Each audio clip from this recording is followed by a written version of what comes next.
The heart is a pump which must circulate blood through two different but interconnected vascular systems. The smaller of these systems is the pulmonary system.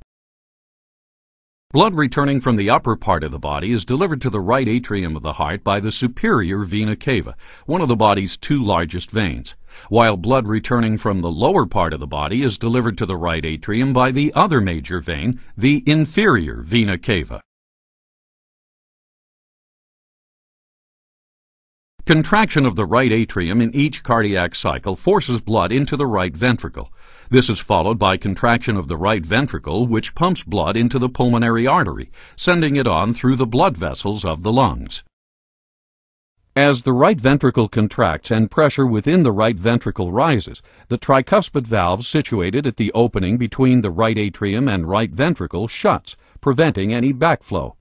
The pressure generated by contraction of the right ventricle soon opens the pulmonary valve and blood enters the circulation of the lungs. After passing through the circulation of the lungs, the blood, having been recharged with oxygen and having rid itself of carbon dioxide, is returned through the pulmonary veins to the left atrium.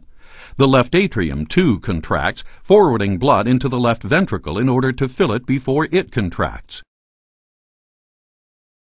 As the powerful left ventricle contracts, the mitral valve shuts, preventing backflow into the left atrium.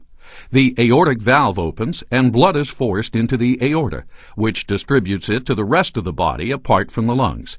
As the contraction comes to an end and pressure in the aorta falls, the aortic valve snaps shut to prevent backflow into the left ventricle.